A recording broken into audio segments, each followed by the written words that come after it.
In the harsh winter of 1875, Sarah Winters stands alone in her buried schoolhouse, watching as the merciless Montana blizzard claims everything she owns. Fresh grief from her husband's passing mingles with the bitter cold as she realizes she might not survive the night. The howling wind drowns out her prayers, and frost creeps across the windows like death's own fingers.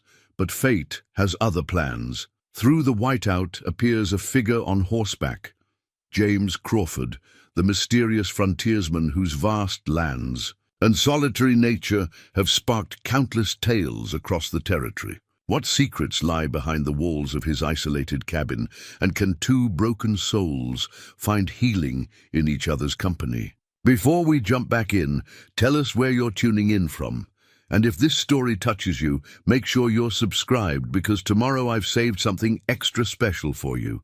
Earlier that fateful day, Sarah's weathered fingers traced the leather binding of her teaching journal, its pages crisp with lesson plans and margin notes collected over 5 years of instruction. The morning light, wan and grey through gathering. Clouds barely illuminated the classroom's rough-hewn walls. Young Tommy Henderson, usually the most spirited of her 20 pupils, had fallen unusually quiet at his desk, his eyes drawn repeatedly to the windows where snow was beginning to swirl. "Perhaps we should conclude early today," Sarah murmured, more to herself than the remaining students. The words felt like surrender in her mouth. In all her years of teaching, first in Boston's crowded schoolrooms and now here in Montana territory, she had never dismissed class before the appointed hour. Thomas, her late husband, had always admired her steadfast dedication. Punctuality and persistence, he would say, are the cornerstones of character. The memory of his voice, still sharp despite the 6 months since his passing, caused her throat to tighten. She pulled the shawl closer around her shoulders, its wool offering little comfort against the growing chill. Most parents had already collected their children as the storm warnings spread through town, but 5 students remained, their faces pinched with concern.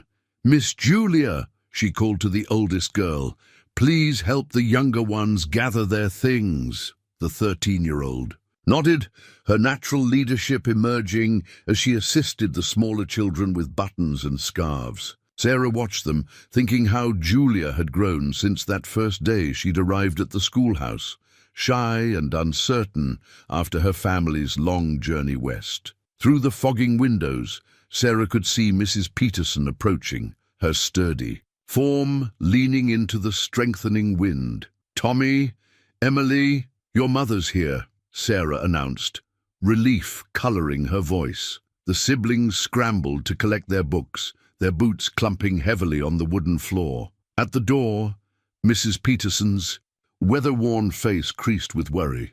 "Mrs. Winters, you shouldn't stay here alone. The storm's building faster than anyone expected. My Robert says it's the worst he's seen coming this early in the season."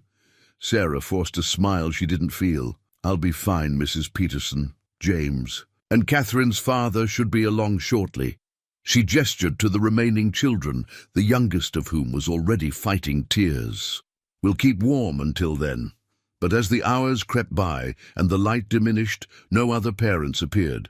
The wind's howl grew louder, and dark thoughts began to crowd Sarah's mind. Her small woodpile wouldn't last the night if the storm continued, and the school's thin walls were never meant to withstand such bitter cold. She thought of her own small cabin, a 1/4 mile's walk away, but knew attempting the journey with 2 young children would be madness in the growing whiteout. Catherine began to cry softly, and James pulled his sister close, trying to be brave, despite his own trembling lip. Sarah gathered them near the stove, wrapping her spare shawl around their shoulders. "Shall I tell you about the time I taught school in Boston?" she began, forcing cheer into her voice. "We had a visitor one day, a famous poet who read to us about birds and flowers." But as she spoke, her eyes kept straying to the windows, now almost completely obscured by driving snow.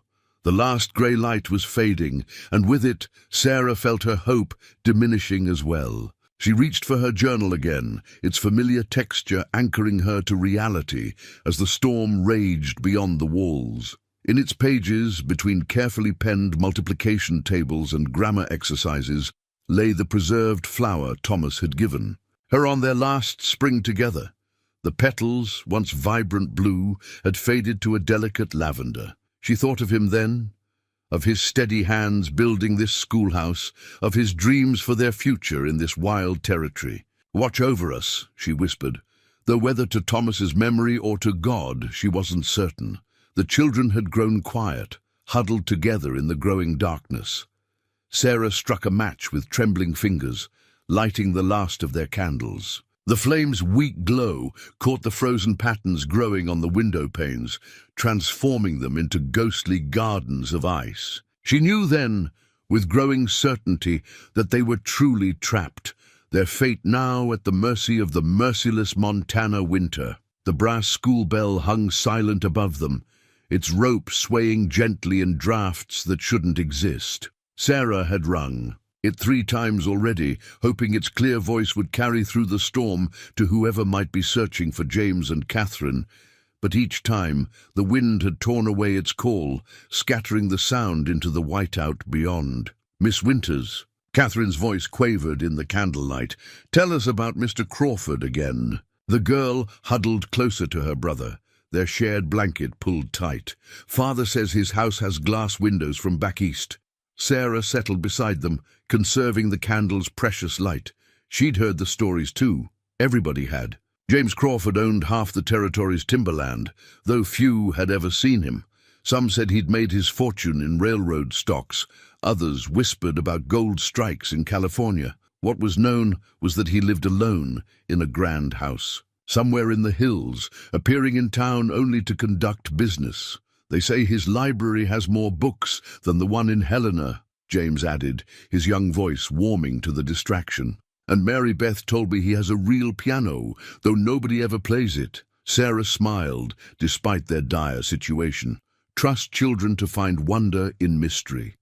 She remembered the first time she'd heard of Crawford barely a week after arriving. In Montana, Thomas had been finishing the schoolhouse roof, and she'd been unpacking books when Mrs. Peterson brought news of the land baron's latest acquisition. "A man apart," Thomas had said later that evening, "came out here 5 years ago, with more money than God, and grief enough to fill the territory." He never elaborated on that grief, and Sarah hadn't pressed.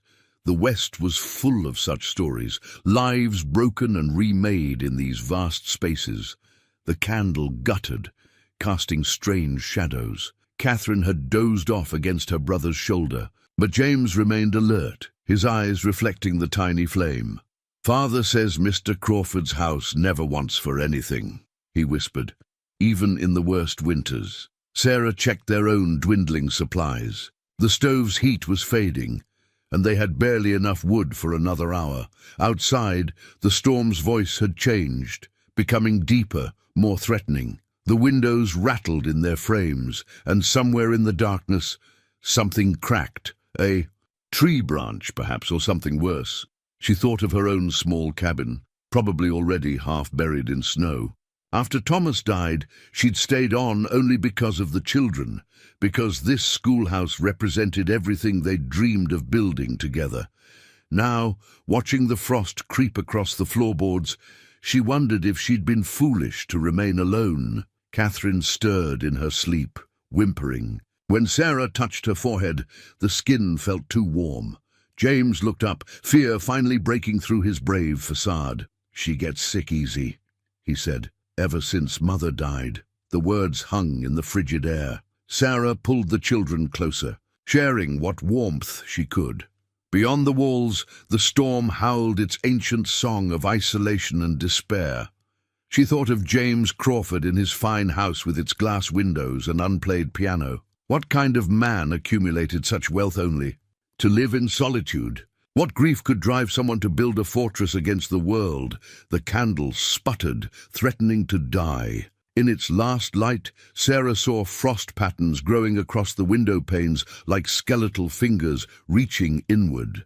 The brass bell above them creaked on its mounting, and in that sound she heard all her hopes of rescue fading into the gathering dark. "We'll be all right," she whispered, but the words felt hollow in the deepening cold. The storm had them now, and all the stories of wealthy recluses and grand houses couldn't change that simple, brutal fact. As the last light failed, Sarah pulled the children closer and began to pray.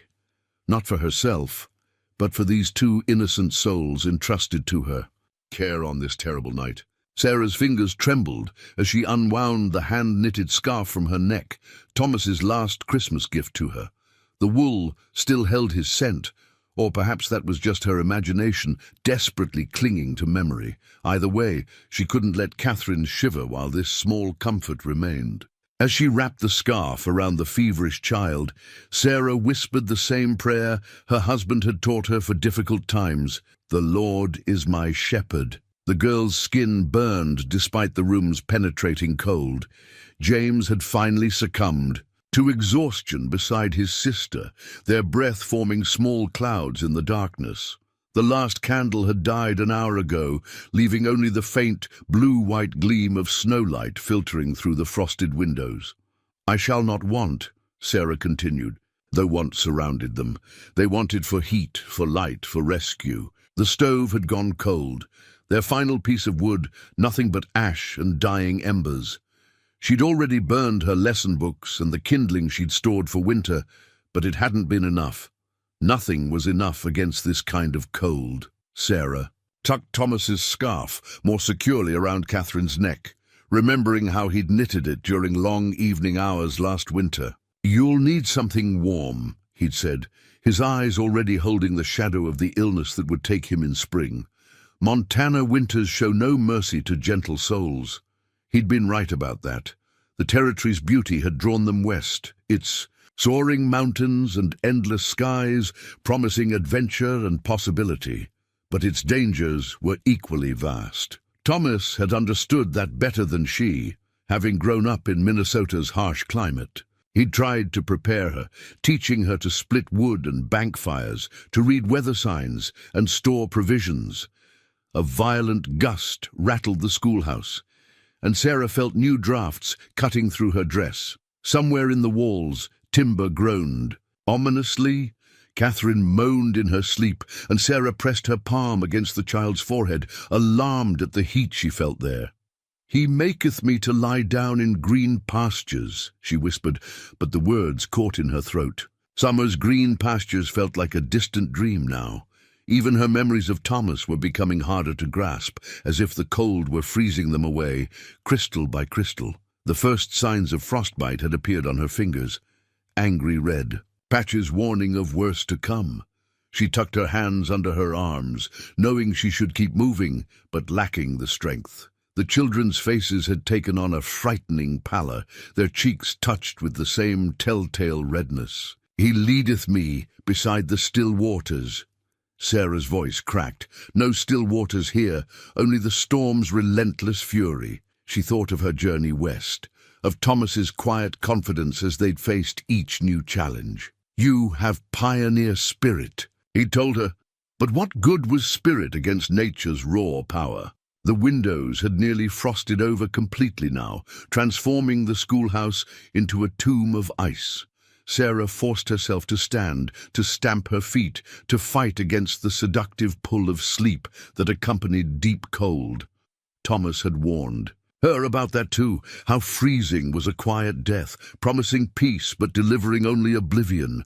"He restoreth my soul." The words emerged as vapor in the darkness. Catherine's breathing had grown labored, and James shivered violently in his sleep. Sarah gathered them closer, sharing what little warmth remained in her body. She thought of Mrs. Peterson's warning, of Thomas's lessons about survival, of James. "Crawford's mysterious fortress somewhere in these mountains, though I walk through the valley of the shadow of death." The prayer fell from numb lips as Sarah watched frost patterns claim more of the windows.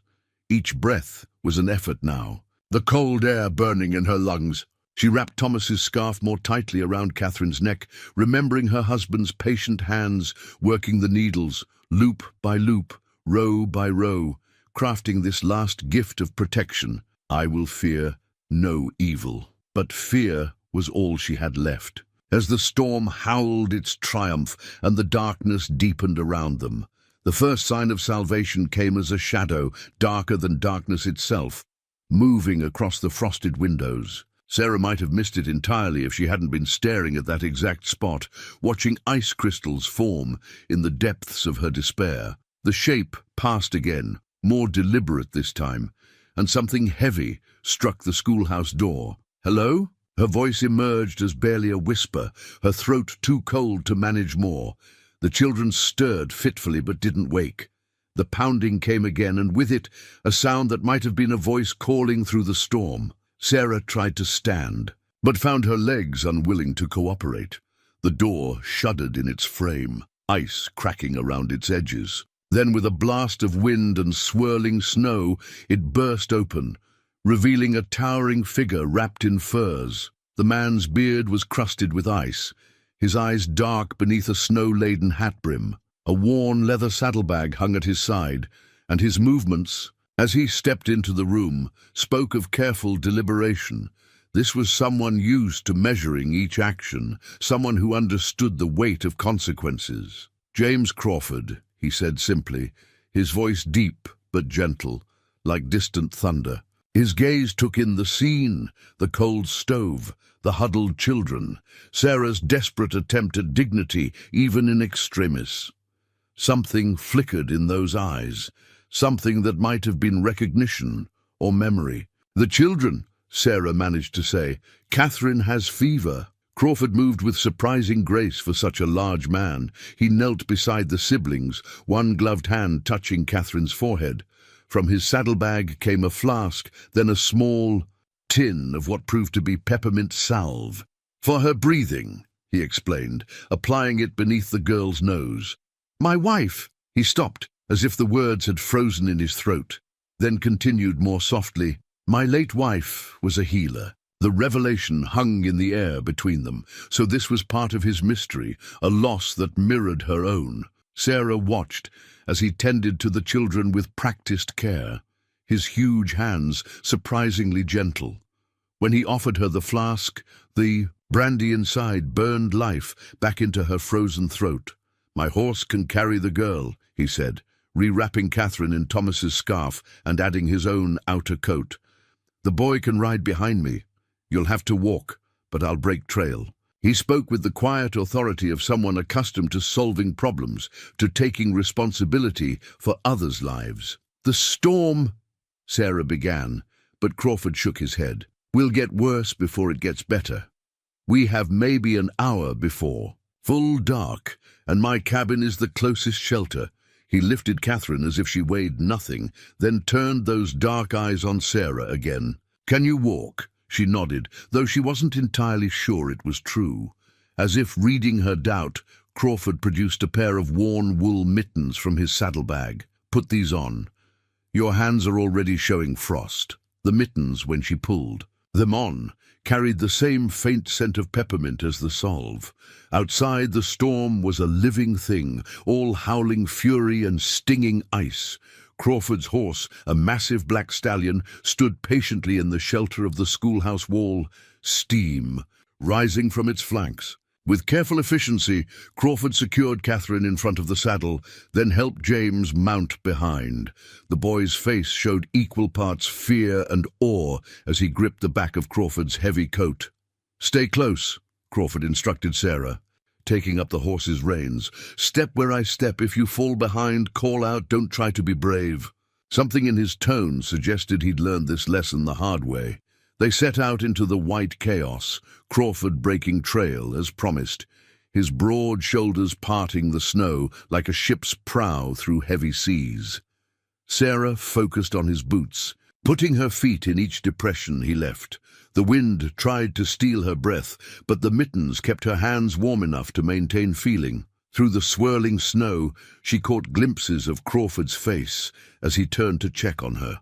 Each time, his expression held the same mix of concern and determination. Here was a man used to battling nature, to bending circumstances to his will. Yet there was something else in those backward glances, a haunted quality that matched the grief she'd heard in his voice when he mentioned his wife. "Not far now," he called over the wind's roar, though Sarah could see nothing but white in every direction.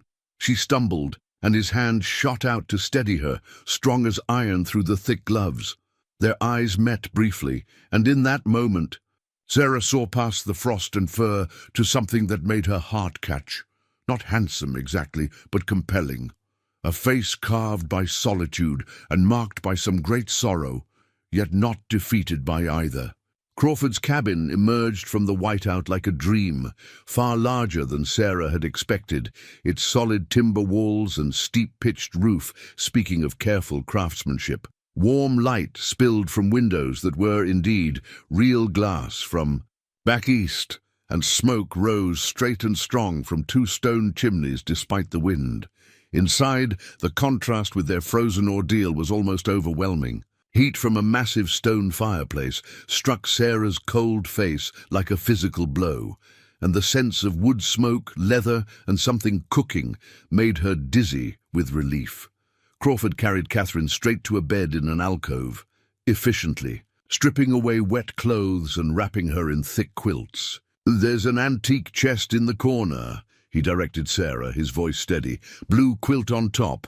We'll need it." The chest he indicated was a magnificent piece of furniture, clearly brought at great expense from some eastern parlour. Sarah lifted its heavy lid, releasing the scent of cedar and lavender. As she drew out the quilt, her eyes caught on something else within. A daguerreotype in a silver frame, showing a woman with kind eyes and an apothecary's collection of bottles behind her. Crawford's wife, surely. Sarah closed the lid quietly, respecting the privacy of his past. "She's still too warm," Crawford said, his large hand gentle on Catherine's forehead. From a cabinet he retrieved bottles that could have come straight from the daguerreotype, tinctures and tonics with handwritten labels. "My Elizabeth," he said softly, measuring drops into a cup. "She taught me which medicines to keep, how to use them.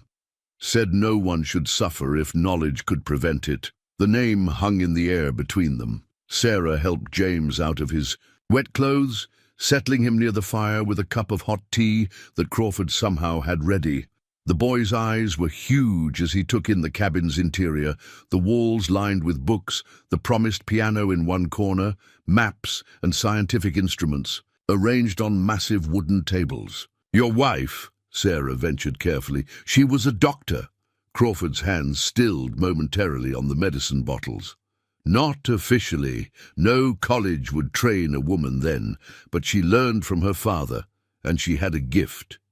He administered the medicine to Catherine with practiced ease.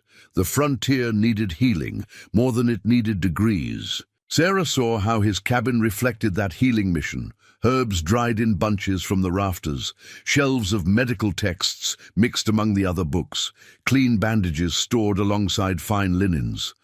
This was no mere bachelor's retreat, but a sanctuary, designed for service, even if its master now lived in solitude. "Rest," Crawford told them, his voice brooking no argument. "There's stew keeping warm, but sleep first." He moved about the cabin with the quiet efficiency of long habit, banking fires, closing shutters against the storm that still raged beyond the walls. Sarah found herself fighting to stay awake, the cabin's warmth seeping into her bones, replacing ice with exhausted relief. The last thing she saw before sleep claimed her was Crawford settling into a chair between the children's beds, a medical text open on his lap, his face softened by firelight into something younger, almost vulnerable. She dreamed of Thomas, but for the first time since his death, the dreams held no anguish. He was simply there, smiling, helping her hang herbs to dry in a sunny kitchen. When she turned, it was Crawford's kitchen she stood in, and Thomas was nodding as if in approval or blessing. The dream shifted, and she caught a glimpse of another woman, Elizabeth, arranging bottles on shelves, her movements sure and purposeful.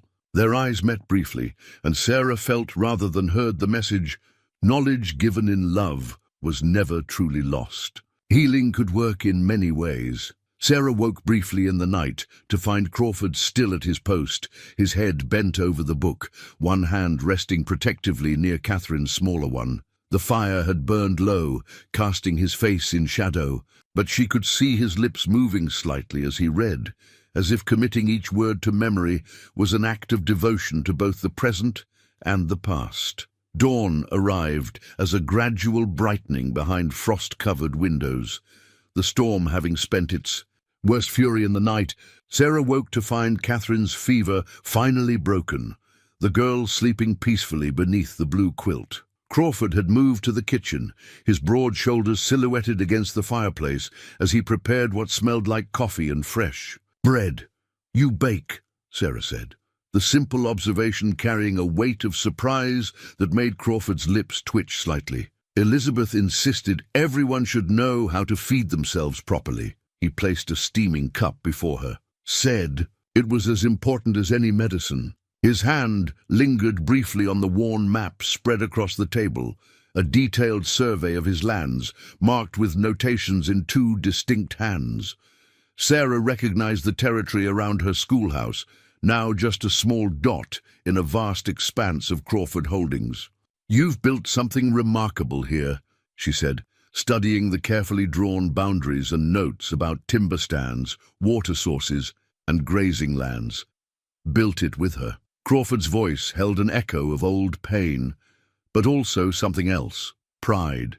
Perhaps, or purpose. Elizabeth had vision, saw what this land could become, how it could serve the community growing around it. He traced a line on the map with one calloused finger, had plans for a proper hospital here, schools there, places of learning and healing, but she never saw them completed. Sarah kept her voice gentle, offering space for either speech or silence. Fever. Took her 3 years ago, same kind Catherine was fighting. He poured himself coffee, his movements deliberate.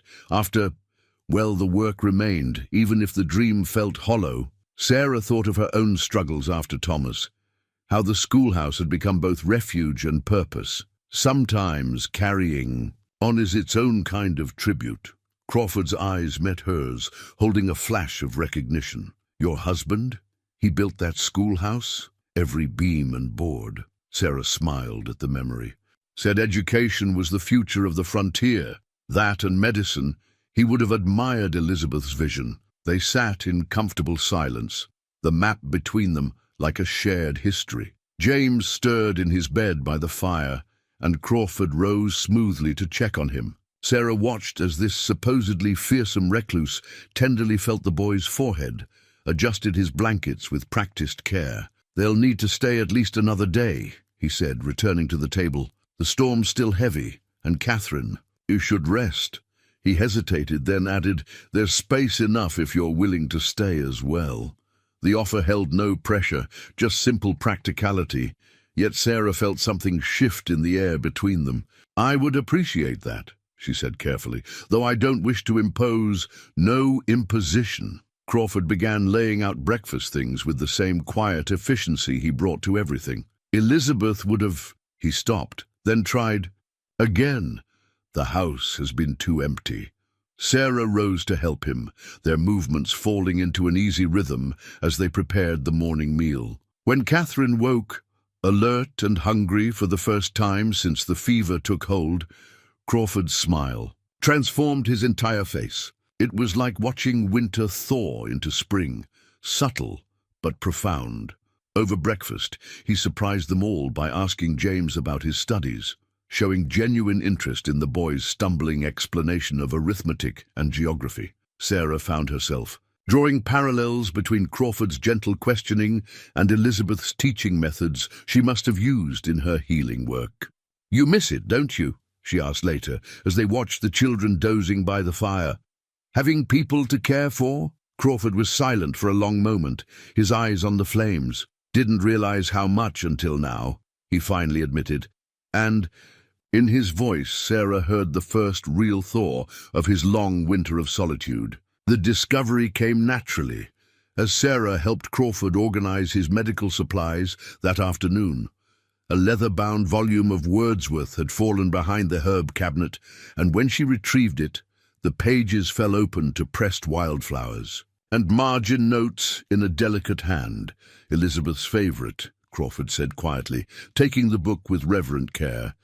She marked the passages that spoke of nature's healing power. His fingers traced the faded ink. I've read them so many times, I know them by heart. Sarah glanced at the wall of books behind him, hundreds of volumes, their spines a rainbow of leather and cloth. Would you share one?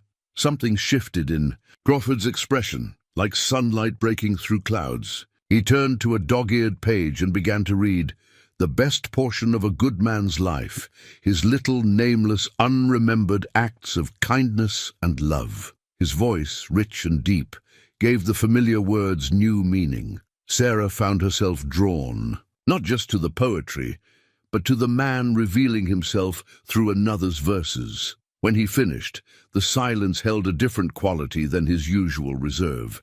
Thomas loved Wordsworth too, she offered. He used to quote the Prelude while working on the schoolhouse, said building something meaningful was its own kind of poetry. Crawford's eyes met hers with sudden understanding. Elizabeth said similar things about healing. That each person helped was a verse in a larger poem. He moved to the shelves, pulling down another volume. She kept a collection of medical poetry, doctors and nurses who wrote about their work. Together, they explored the library, discovering, shared favorites and new treasures. Crawford knew his collection intimately, could find any reference without hesitation. Yet it was clear many volumes hadn't been touched since Elizabeth's passing, as if he'd been waiting for someone to share them with again. The children, feeling better, watched their literary exploration with growing interest. Catherine, particularly, perked up when Crawford mentioned a shelf of children's books collected for the school Elizabeth had hoped to establish. "Perhaps," he said hesitantly, looking at Sarah, "some could be borrowed for your classroom when the weather allows." The suggestion held more than simple generosity. It was an opening, a bridge between his solitary world and hers. "That would be wonderful," she replied, understanding the gift's true value. "Books are windows to larger worlds." Elizabeth used to say that too. Crawford pulled out an illustrated volume of natural history. She believed education and healing went hand in hand. That understanding the world helped people face its challenges. Sarah watched as he showed the book to Catherine, explaining the detailed drawings of plants and animals. His knowledge was deep and careful, clearly built over years of study. This was no mere collector of books, but a true scholar, hidden away in his mountain fortress. "You've read them all?" she asked later, after the children had fallen asleep over their own borrowed volumes. Crawford's smile held a touch of self-deprecation. "Many times over. Winter nights are long here." He paused, then added more softly, "though they're better shared." The implication hung in the air between them, warm as firelight. Sarah found herself imagining winter evenings spent exactly like this, books and conversation, the exchange of ideas and insights, the gradual unfurling of two minds meeting in the realm of words. Thomas always said teaching was about creating connections, she mused, running her fingers along the spines of nearby books, between ideas, between people, between past and future. Elizabeth believed the same about healing. Crawford reached past her for a volume of Keats, his presence solid and warm behind her, that every connection made the world a little more whole. In that moment, surrounded by books that held both their pasts and perhaps their future, Sarah felt something shift in her heart. Here was a man who understood the power of words, to bridge solitudes, to heal wounds, to build new possibilities from old sorrows. When Crawford began to read again, his voice low and intimate in the firelit library, she closed her eyes and let the poetry wash over her like a benediction, like a promise, like the first warm breeze of spring after a long winter. That evening, Crawford discovered his father's pocket watch had stopped, frozen in their desperate ride through the storm. He held the silver timepiece in his palm, studying, its silent face with an expression that spoke of more than just broken machinery. "Strange how time changes when you're shut away from the world," he mused, attempting to wind the mechanism. These past days have felt both endless and too brief. Sarah understood exactly what he meant. Outside, the storm continued its siege, but within the cabin's walls, time had taken on a different quality. Each hour seemed to hold more meaning, more weight than those that had preceded their rescue. Elizabeth gave me this watch, Crawford continued, his voice soft with memory. Said a healer needed to track the hours, to know when to give medicines, when to check on patients. His thumb traced the intricate engravings on the case. Haven't used it much since there was no one left to heal. Until now. Sarah offered gently, watching Catherine and James play quietly with a set of carved wooden animals they'd discovered. The children's color had returned, their eyes bright with restored health. Crawford's expression shifted, something like wonder crossing his features. Yes, he agreed. Until now. They sat in comfortable silence, listening to the wind and the children's whispered game. The broken watch lay between them on the table, like a bridge between past and present. Thomas kept precise time, too, Sarah found herself saying. Said a teacher needed to be reliable, to show students that every moment of learning mattered. She smiled at the memory. He'd ring the school bell exactly on the hour, no matter what chaos was happening inside. The bell I heard that night, Crawford said. Through the storm. It led me to you. He looked up, meeting her eyes. I almost didn't ride out. Then I remembered Elizabeth saying no one should face a storm alone. The admission hung in the air between them, heavy with meaning. Sarah thought of all the storms they'd both weathered. In solitude, grief, loneliness, the weight of carrying on when dreams seemed frozen. Sometimes, she said carefully, we need to be reminded that help can come from unexpected places. Crawford nodded, still holding the watch. Elizabeth used to say healing wasn't just about medicine. It was about presence, about someone being there in the dark hours. Like you were there for us, Sarah thought but didn't say. Instead, she watched his hands as he opened the watch case, showing her the inscription inside. Time heals all wounds, but love makes the healing worthwhile. Elizabeth's words, she asked. Her father's, actually. He gave her this watch when she began her healing work. Crawford's voice held both sorrow and pride. She lived by those words. Catherine coughed softly from her place by the fire, and Crawford was instantly alert, moving to check on her with that same quiet efficiency Sarah had come to admire. She watched as he felt the girl's forehead, measured her pulse, offered water with gentle encouragement. You haven't forgotten, Sarah said when he returned. The healing work? No, he admitted, though sometimes I wished I could. He picked up the watch again, trying once more to wind it. Easier to let time stop, to close yourself away from need and hurt and loss. But not better, Sarah said softly, thinking of her own temptation to abandon the schoolhouse after Thomas died. Crawford's hands stilled on the watch. No, he agreed, not better. He looked at her then, really looked, and Sarah felt the full weight of his understanding of how they'd both chosen to continue their work despite their losses, how purpose had kept them moving when grief might have frozen them in place. The watch remained silent, but somehow its stillness no longer seemed like an ending. Instead, Sarah thought, it marked a moment of transition, like the pause between the last note of one song and the first breath of another. The chess set caught Sarah's eye that evening, a masterwork of hand-carved pieces arranged on a board of inlaid maple and walnut. Crawford noticed her interest and smiled, the expression warming his weathered features. Elizabeth's father made it, he explained, lifting the white queen with careful fingers. Taught her the game during their long nights of medical study. Later she taught me, saying it helped develop the strategic thinking a healer needs. May I? Sarah asked, drawn to the piece's intricate detail. Crawford nodded, and they set up, the board on a small table near the fire. The children had long since gone to sleep, their steady breathing a gentle counterpoint to the storm's diminishing fury.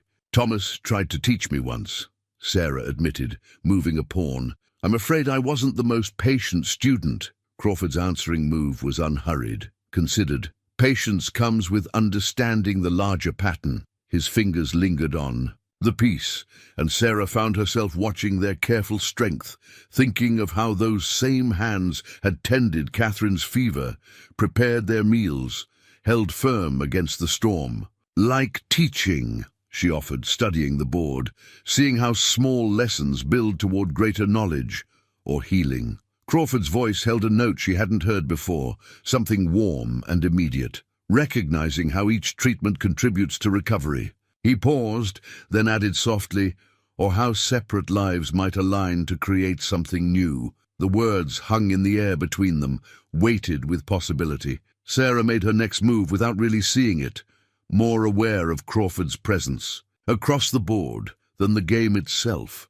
When their hands briefly touched over a captured piece, the contact sent an unexpected warmth through her fingers. "The school's position is precarious," Crawford said after several moves, his tone shifting to practical matters, though his eyes held something more. "That storm proved it. But there's a solution, if you're willing to consider it." Sarah looked up, catching the interplay of firelight and shadow across his features. "I'm listening. My land includes a sheltered valley, less than a mile from here, good drainage protected from the worst winds." He gestured toward the maps they'd studied earlier. Elizabeth had chosen it for her hospital. The foundations were laid before, he trailed off, then continued more firmly. It could support a school as well, a proper one, built to withstand Montana winters. The suggestion took Sarah's breath for a moment. "You would do that?" "The land lies empty," Crawford said, his voice careful but intent. "Elizabeth's dream deserves life in whatever form it might take, and your students deserve safety." He moved his bishop, though Sarah noticed his hand trembled slightly. "You deserve safety." The game forgotten, Sarah studied the man across from her, this supposed recluse who spoke of building futures while his own past lay so clearly beneath the surface. "It's a generous offer, not entirely selfless," Crawford admitted, meeting her gaze. "These days with you, with the children, they've reminded me of something Elizabeth once said, that healing isn't just about mending bodies or minds. Sometimes it's about mending the spaces between people." Sarah felt the truth of it in her own heart, in the way solitude had begun to thaw like spring ice. Thomas believed teaching was similar, that every lesson was really about connection. Crawford's hand moved across the board, but instead of touching a chess piece, his fingers found hers. The contact was light, questioning, giving her every chance to withdraw. Sarah turned her palm upward, accepting the connection, feeling the strength and gentleness in his touch. "We could build something here," he said softly, "not to replace what we've lost, but to honor it, to create something new from the foundations our loved ones laid." The chess pieces stood witness as Sarah interlaced her fingers with his, feeling the calluses that spoke of work and purpose, the tremor that betrayed his vulnerability. Outside, the storm's voice had finally begun to fade, as if nature itself were holding its breath for her answer. "Yes," she said simply, watching peace settle across Crawford's features like fresh snow across familiar landscape. "I think we could." The morning brought clear skies and a transformed world. Snow lay deep across Crawford's land, but beneath its blanket, Sarah could see the promise he'd described. The sheltered valley caught the early light like a cup holding gold, its natural amphitheater offering protection from the worst of Montana's winds. Crawford stood beside her on his broad porch, a property deed in his gloved hands. "Elizabeth drew up the plans herself," he said, unfolding the carefully preserved document. "She saw it as a place of both learning and healing, a hospital with teaching rooms, gardens for medicinal herbs, quarters for students who might follow. In her path, the plans showed a woman's practical touch, southern exposure for the classrooms, covered walkways between buildings, even a bell tower that would carry sound across the valley. Sarah traced the careful lines, seeing how easily her schoolroom could fit into Elizabeth's larger vision. "She would have approved," Crawford said quietly, "of children learning here. Before Sarah could respond, the sound of approaching horses drew their attention. James Henderson, Catherine's father, led a small group from town, their faces a mixture of relief and curiosity as they took in the sight of Sarah and Crawford standing together. "Mrs. Winters," Henderson called, dismounting. "The storm finally let us through.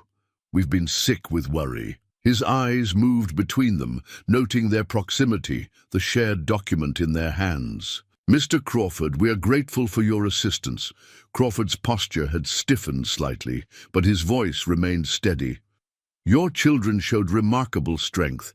You should be proud." "Yes, well," Henderson shifted uncomfortably, clearly uncertain how to address the territory's most reclusive landowner. "We've come to bring them home, and Mrs. Winters as well, of course." Sarah felt Crawford's tension beside her, saw how easily they could retreat to their separate solitudes. Instead, she stepped forward, still holding Elizabeth's plans. "Mr. Henderson, I'm glad you're here.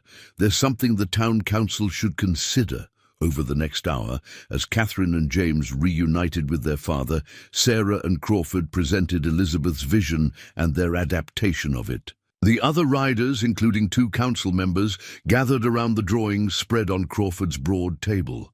A proper school would serve the whole valley, Sarah explained, watching understanding dawn in their faces. "Safe from storms room, to grow as more families arrive." She met Crawford's eyes briefly. "And perhaps, in time, space for medical training as well." "You're offering the land?" Thomas Parker, the senior councilman, asked Crawford directly. "And resources for construction." Crawford's voice held the same quiet authority he'd shown during their rescue. "It's time this property served its intended purpose." The council members exchanged glances, heavy with meaning. Everyone knew the story of Crawford's withdrawal after his wife's death, how he'd abandoned Elizabeth's plans for community development. This change spoke of something significant. "And Mrs. Winters?" Henderson asked carefully. "You'd continue teaching here?" Sarah straightened, feeling Crawford's supportive presence beside her. "I would. The location is more central for many families, and the facilities Mr. Crawford proposes would allow us to expand our educational offerings." She didn't mention the growing warmth between them, the way their separate griefs had begun to transform into shared purpose. But she saw understanding in Mrs. Peterson's eyes as the older woman studied them. "Elizabeth Crawford chose this valley for good reasons," Mrs. Peterson said, her practical voice cutting through the men's hesitation. "And if our most experienced teacher and largest landowner want to collaborate for the community's benefit, I say we'd be fools to refuse." Her words broke the tension. Soon the council members were discussing logistics. Henderson was examining the proposed road access, and the plans were being studied with genuine interest rather than suspicion. Through it all, Sarah felt Crawford's steady presence, saw how each small sign of acceptance helped him engage more fully with the community he'd fled. When Catherine hugged him goodbye, his eyes held a brightness that made Sarah's heart turn over. "We'll present it formally at next week's council meeting," Parker said, as they prepared to leave. He looked between Sarah and Crawford with shrewd understanding, though I suspect this partnership has already been decided. After they'd ridden away, Crawford and Sarah stood again on the porch, watching fresh snow fall softly in the valley that would hold their shared future. "Partnership," Crawford mused, tasting the word. Elizabeth would have liked that term. Thomas, too, Sarah said softly. "He always said the best foundations were built by people working together." Crawford's hand found hers, warm despite the winter air.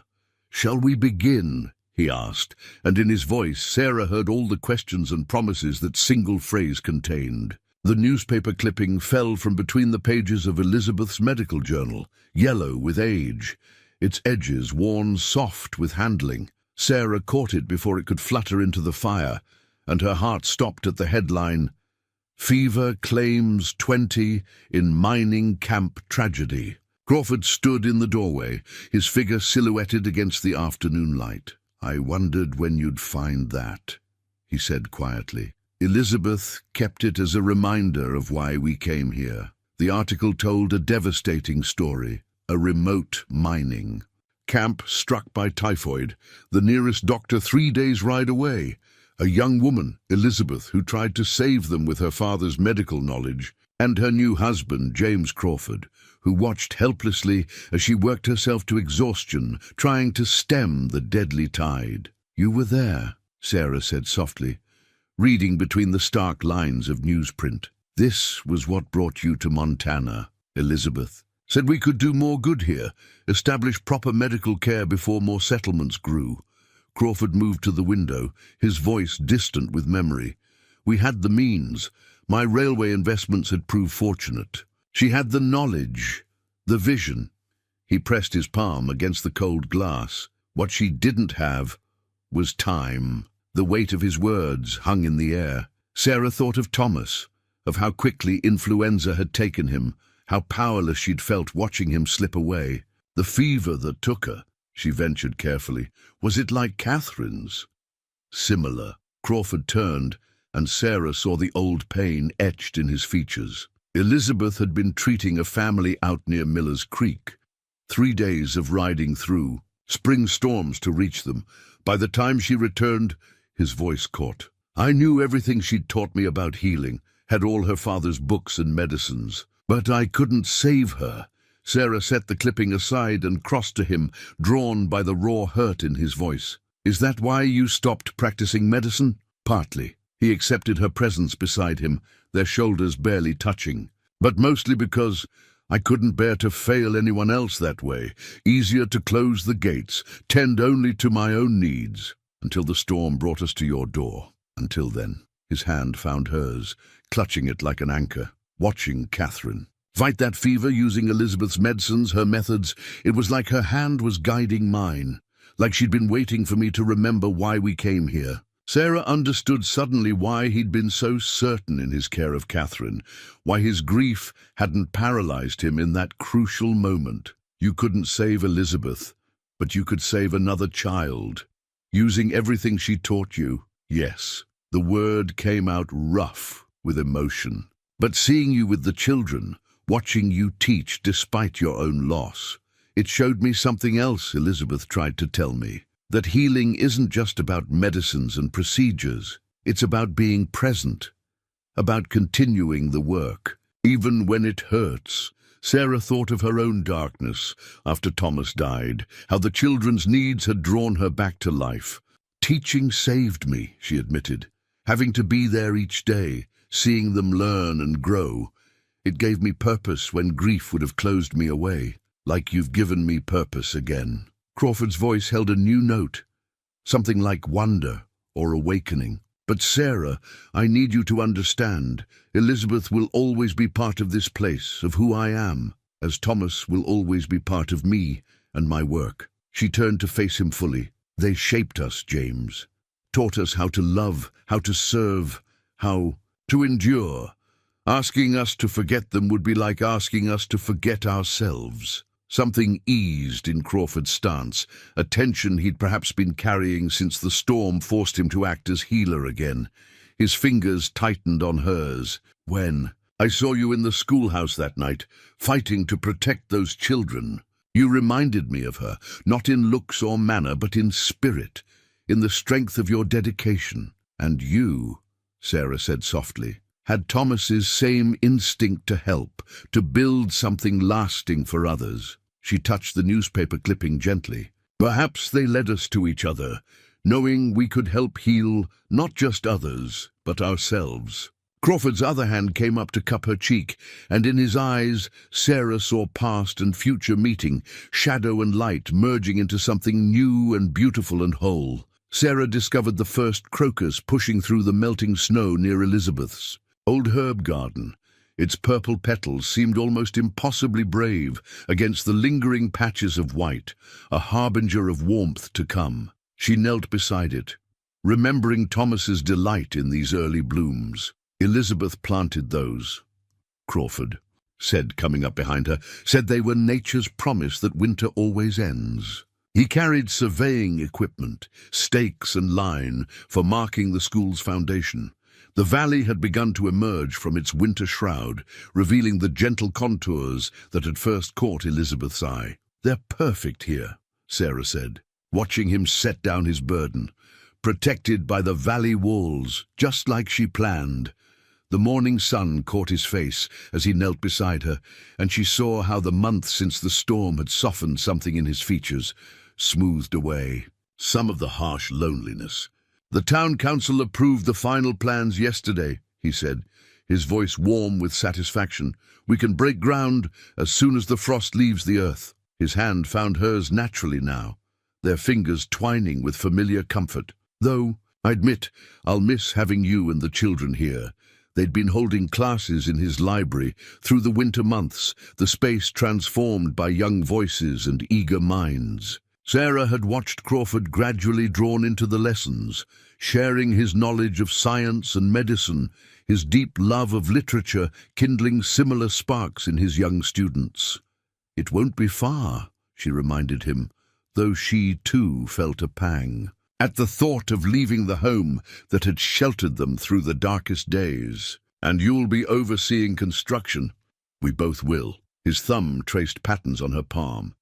"Equal partners, remember?" The word carried echoes of their first chess game, of possibilities spoken in firelight. Sarah turned to study the valley, seeing not just Elizabeth's carefully planned medical center, but their own additions, the classroom wings, the living quarters, the gardens that would serve both healing and teaching. "I've been thinking," Crawford said carefully, "about what Elizabeth wrote in her journals about combining knowledge and purpose, about building something larger than ourselves." He helped her to her feet, keeping her hand in his. "The children need more than one teacher." Sarah felt her heart quicken, understanding his direction. "You've already been teaching them, James. I've seen how they respond to your lessons about the natural world, about the human body. It's given me purpose again," he admitted, watching. Their minds open to new ideas, seeing them connect one piece of knowledge to another. "It reminds me of teaching Elizabeth's medical students." Before, he paused, then continued more strongly. "I'd like to do more of it. Formally, if you're willing to share your classroom." The crocus bobbed in a gentle breeze, scattering droplets of melted snow. Sarah thought of how naturally they'd fallen into working together, how his presence had enriched her teaching, even as her students had helped heal his solitude. "I'd like that," she said softly. "Very much."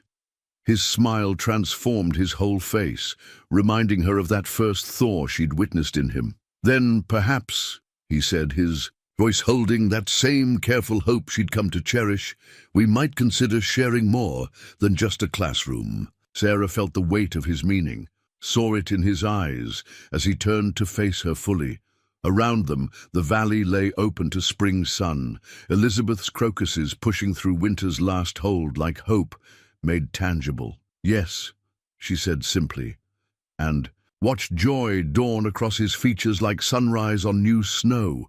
When he drew her close, his kiss tasted of promise and possibility, of endings transformed into beginnings. Later, as they marked out the foundation lines together, Sarah thought she felt the blessing of those who had loved them first, Thomas's practical wisdom, Elizabeth's healing vision, merging with their own dreams for the future. The valley held them all, past and present, death and rebirth, winter yielding at last to spring. The drawing appeared on Crawford's desk one morning, a child's careful rendering of the valley's future school, complete with stick figures of two teachers standing hand in hand. Catherine Henderson's signature decorated the corner, alongside a carefully printed, "Thank you for teaching us about medicines."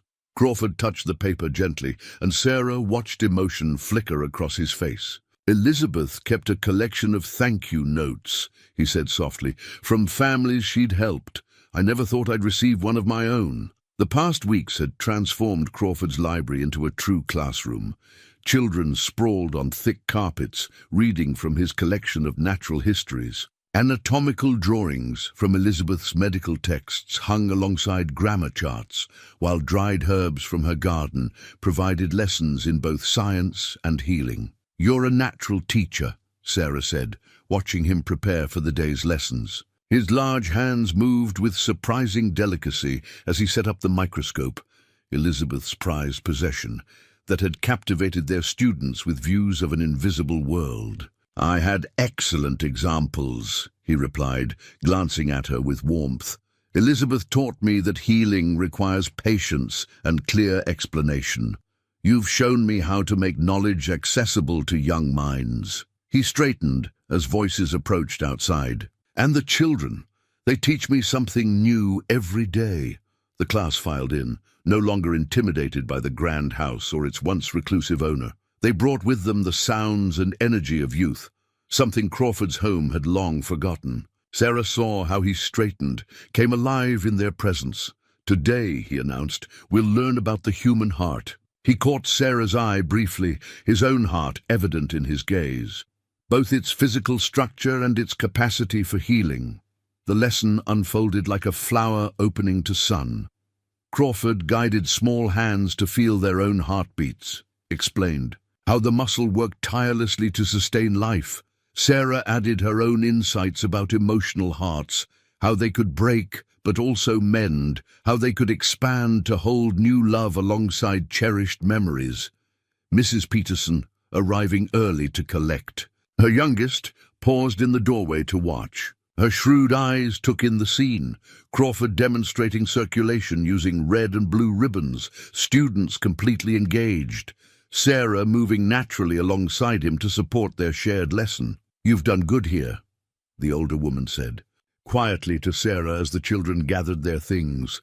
"Both of you, the whole town sees it." Sarah followed her gaze to where Crawford was carefully wrapping Elizabeth's microscope, his movements holding both reverence for the past and purpose for the future. "We're building something together," she said simply. "Yes, well." Mrs. Peterson's practical voice held approval. "About time both of you stopped rattling around alone in your grief. Elizabeth Crawford was the best healer this territory ever saw, and your Thomas built half the solid structures in town. They'd want their work carried on." The wisdom of this struck Sarah deeply.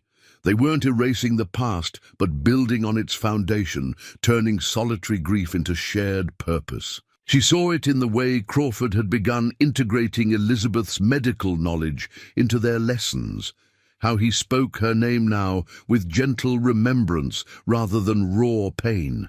As the last student left, Crawford turned to Sarah. "I've been thinking about the new school's medical wing," he said.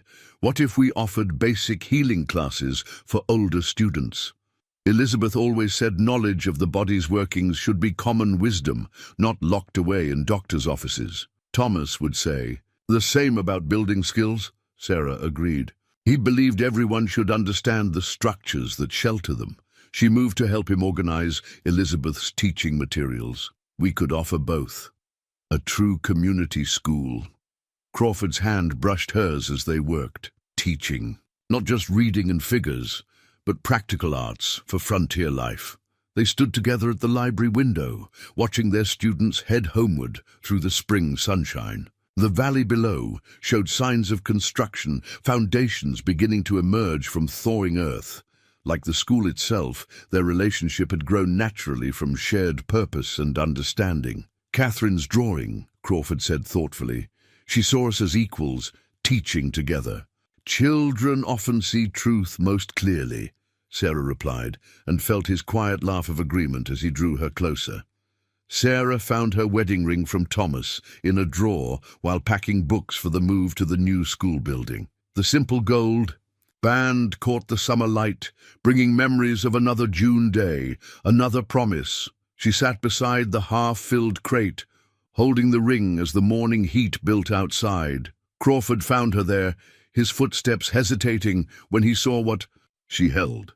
"Sarah." His voice held understanding and a question.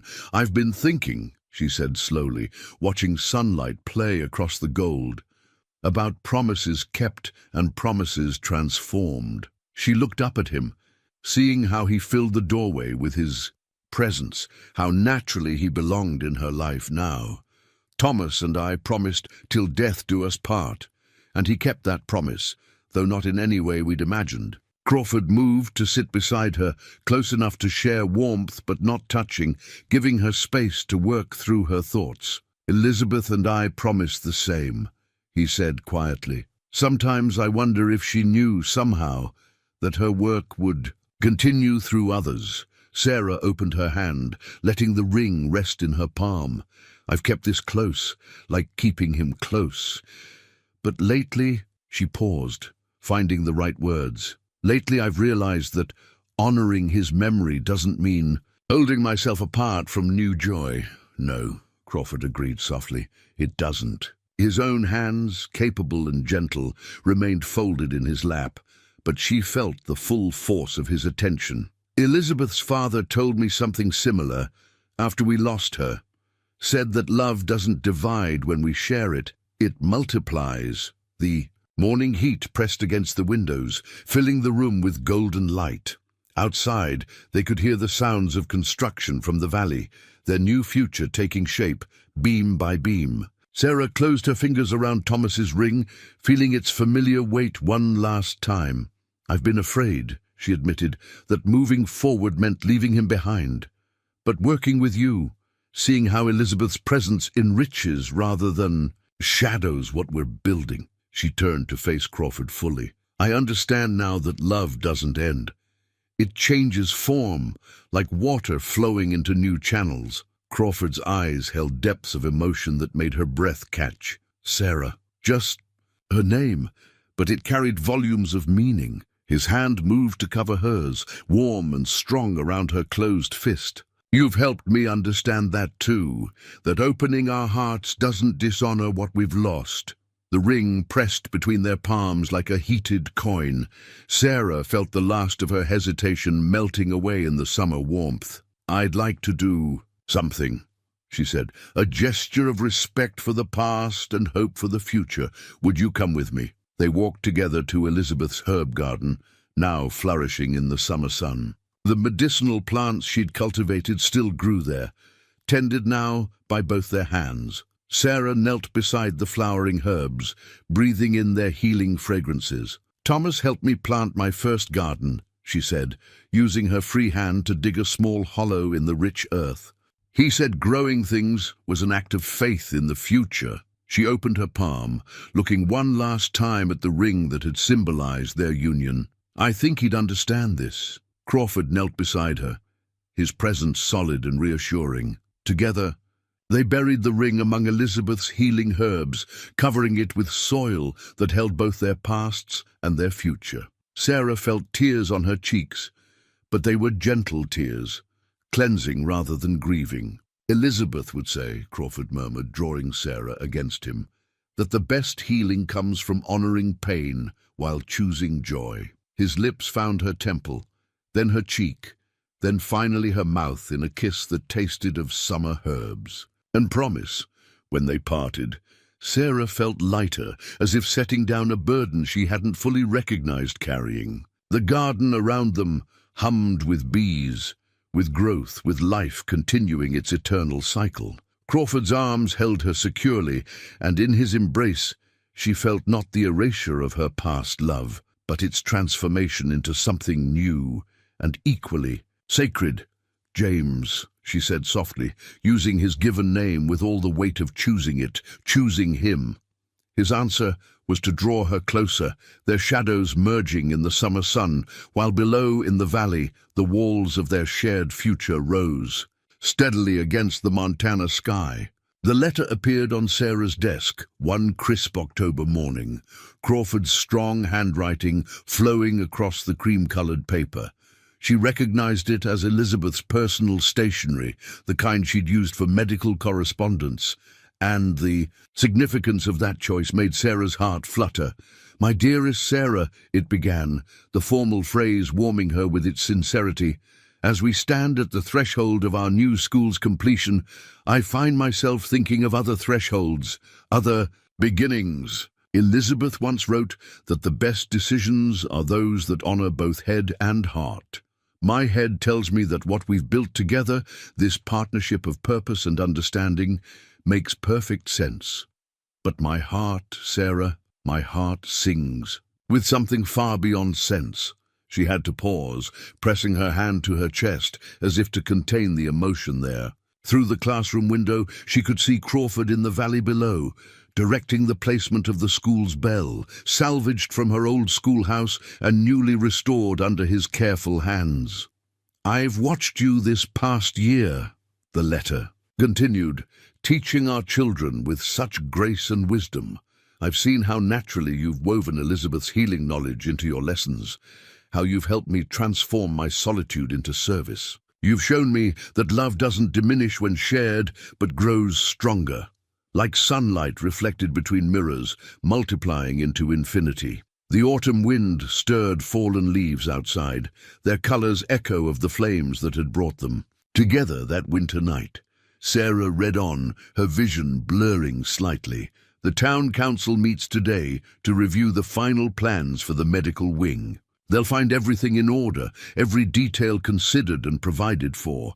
But there's one detail, dearest Sarah, that remains unresolved. One question that needs asking. A shadow fell across her desk. Crawford himself, standing in the doorway, with something held carefully in his hands. Sarah looked up from the letter to find his eyes, seeing in them all the love his words had expressed. "I thought," he said softly, "this should be returned to service." He opened his hands to reveal Elizabeth's ring, not her wedding band, which lay buried with her, but her engagement ring, a simple silver circle set with a small, perfect sapphire. Elizabeth believed that healing tools should be passed on to those who would use them with love and wisdom.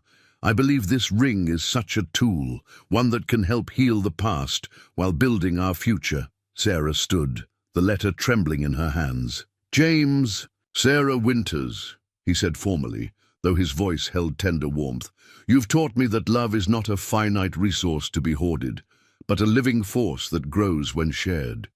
Would you share your life with me?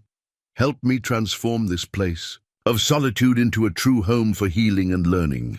The question hung in the autumn air between them, weighted with all their shared history, all their future possibilities. Sarah thought of Thomas's ring, nurturing new growth in Elizabeth's garden.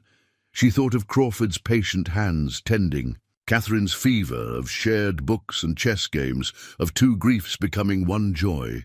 "Elizabeth's father," Crawford continued softly, "told me once that the greatest healing comes from choosing love, even after loss. I choose you, Sarah, not to replace what was lost, but to create something new and wonderful." Sarah stepped forward, closing the distance between them. "When Thomas died," she said carefully, "I thought I'd never find such certainty again. But you've shown me that certainty comes in many forms."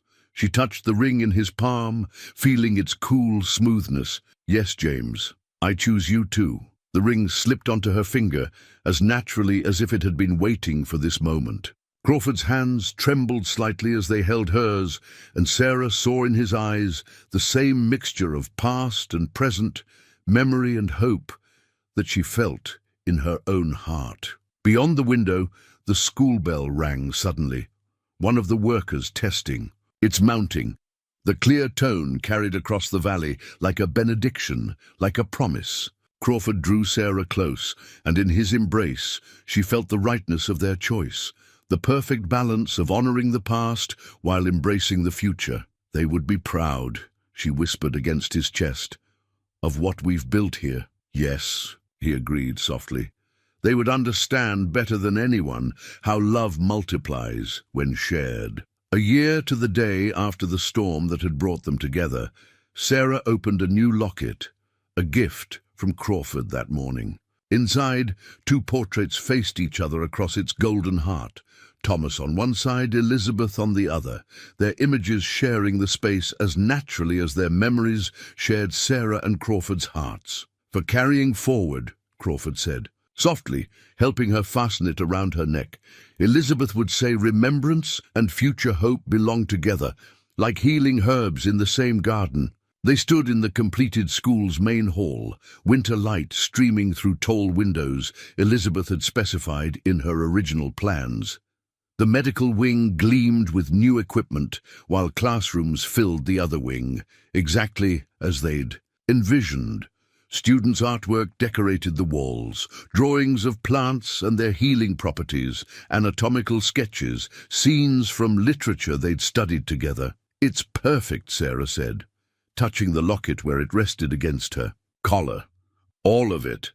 She looked up at Crawford, seeing how the year had transformed him. The darkness of grief had lifted from his features, replaced by quiet joy and purpose. Catherine Henderson burst in, her cheeks red with cold and excitement.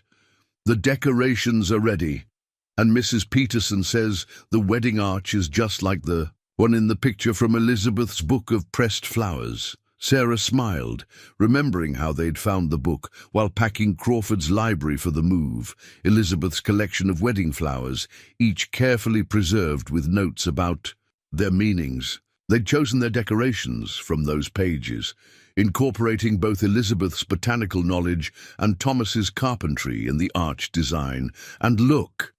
Catherine held up a new drawing, the school rendered in winter colors, with two figures standing beneath an arch while children scattered flower petals.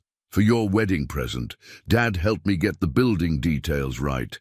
Crawford knelt to examine the artwork, treating it with the same serious attention he gave to medical texts. "You've captured it perfectly," he said, "right down to the bell tower."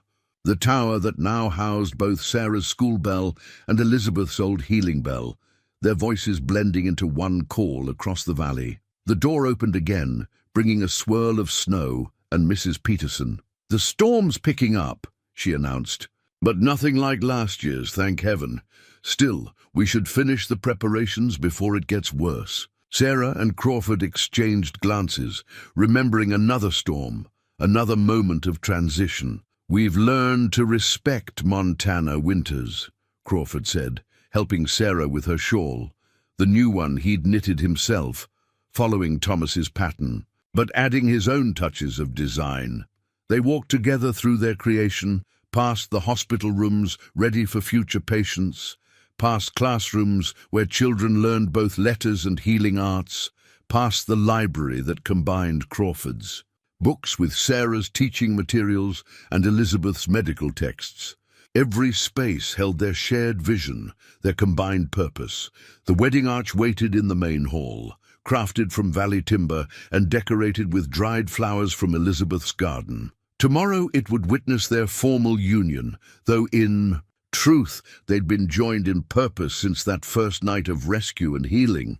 "I've been thinking," Crawford said as they checked the preparations, "about what Elizabeth used to say about patterns, how healing follows cycles like seasons." He touched Sarah's locket gently. "A year ago, winter brought us together. Tomorrow, it gives us a new beginning." Sarah leaned into his warmth, watching snow fall beyond the windows. "Thomas would say there's wisdom in that. He always found meaning in nature's timing." Catherine had followed them, still clutching her drawing. "Tell the story again," she pleaded, "about the night Mr. Crawford found you in the storm." Sarah smiled, remembering how this young girl's fever had been the catalyst for so much healing. "Well, it was a night much like tonight, though the storm was fiercer." As she began the tale, other children gathered, drawn by the familiar narrative. Crawford's arm settled around her shoulders, and Sarah felt the weight of the locket against her heart. Past and present, memory and hope, all contained in one precious vessel. Through the windows, they could see the valley transformed by snow. But this time, the white expanse brought no fear. Their buildings stood solid against winter's fury, their bells ready to guide any wanderer home.